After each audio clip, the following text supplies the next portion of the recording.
ముఖ్య చైర్మన్లకు ఎమ్మెల్యేలకు కూడా ఇది ఒక సదస్సు కూడా జరిగింది. దాని మీద పూర్తి అవగాహన మాకు కల్పించారు. త్వరలో రాష్ట్ర వ్యాప్తంగా తెలంగాణలో కేసీఆర్ గారు తెలంగాణ ప్రజల్ని ఎట్లా మోసం చేసిండ్రు అనేది ఒక నివేదిక తయారు చేస్తున్నాము. క్లారిటీగా తెలంగాణ ప్రతి గడప గడపకు చేరేలా జగన్ గారు ఒప్పందం ఏంది, కేసీఆర్ గారు ఒప్పందం ఏంది అనేది ఫుల్ మాకు క్లారిటీ ఉంది. దానికి ప్రతి ఒక్క వ్యక్తికి అర్థమయ్యే విధంగా తెలంగాణ రాష్ట్రంలో తప్పకుండా ఆ నీళ్ల విషయాలలో మన తెలంగాణకి ఎంత అన్యాయం చేసిండు కేసీఆర్ ఉన్నప్పుడు తెలంగాణ కావాలని కొట్లాడిండు, సాగు నోట్ల తలకాయ పెట్టినని 10 మందికి చెప్తాడు కదా.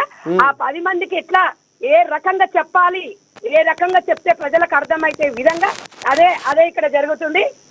ప్రజాభవన్ లో కూడా మొన్న మాట్లాడి ఇవే మేమేమన్నామంటే మాకు క్లారిటీ కాదు, తెలంగాణ ప్రజలకు కూడా తెలవాలి. అంటే ఆయన ఏదో అంటే మాట్లాడుతున్నాడు. అంటే రేవంత్ రెడ్డి గారు స్నేహం కదా, అది కదా ఇది కదా అని చెప్పేసి ఏదో నీళ్ళు ఇస్తున్నాడు అంటే స్నేహపూర్వకంగా పోతారంటే అవునండి.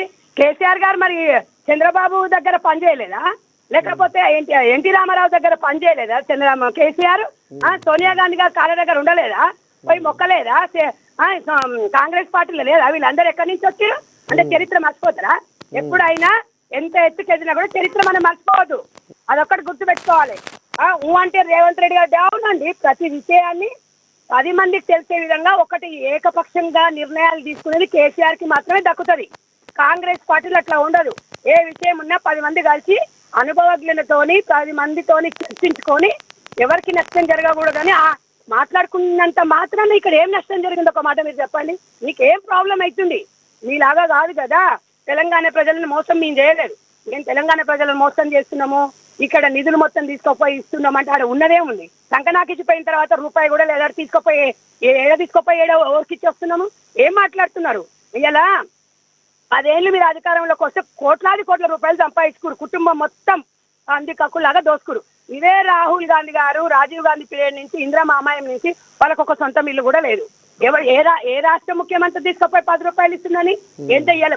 భారత్ జోడో యాత్ర చేసినప్పుడు రాహుల్ గాంధీ గారిని ఆదర్శంగా తీసుకోవాలి అన్ని పార్టీలు. ఇలా మొఖాలకు ఎప్పుడైనా 4 అడుగులు ఇట్లా బయట వేసి ఏదైనా చేసిండ్రా వీళ్ళు? అసలు ఇప్పటి వరకు వాళ్ళ నాయన గెలిచిన తర్వాత గజ్వేల్కి 18 నెలలు అవుతుంది. వారంలో 2 సార్లు ఇలా కుర్చేసుకొని కూర్చుంటాను ప్రమాణం చేసింది గజ్వేల్ ప్రజలకు. మోసం చేస్తలేరా మీరు? ఆ మోసాలన్నీ మరి మీకు తెలియట్లేదా? అవి మాట్లాడుకోరా? గురిగించ నేను నల్లగున్నాను ఎందుకు చూసుకుంటలేదు, నేను ఎర్రగున్నాను ఎందుకు ఎగిసిపడుతున్నారు మీరు? తెలంగాణ ప్రజలకు నువ్వు సిరిసిల్లలో గెలిచినావు, వాళ్ళకి ఏం న్యాయం చేస్తున్నావు? ప్రభుత్వ పథకాలు వస్తున్నాయి, అవన్నీ పోయి తెలంగాణ అక్కడ ఉన్న ప్రజలకు నువ్వు అందేలా చూడాలి. ఏంది ఏమి జాగిరి అనుకుంటున్నా తెలంగాణ?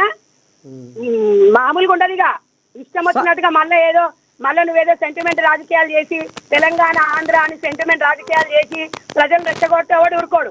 ఆల్రెడీ నీకు తెలంగాణతో పేగుబంధం తెగిపోయింది. ఏ రోజైతే బీఆర్ఎస్ పార్టీ అని పెట్టుకున్నావో ఆ రోజే తెలంగాణ ప్రజలు మిమ్మల్ని బహిష్కరించిండ్రు. మళ్ళీ నువ్వు తెలంగాణ సెంటిమెంట్ ఎక్కడిది ఇంకా నీకు?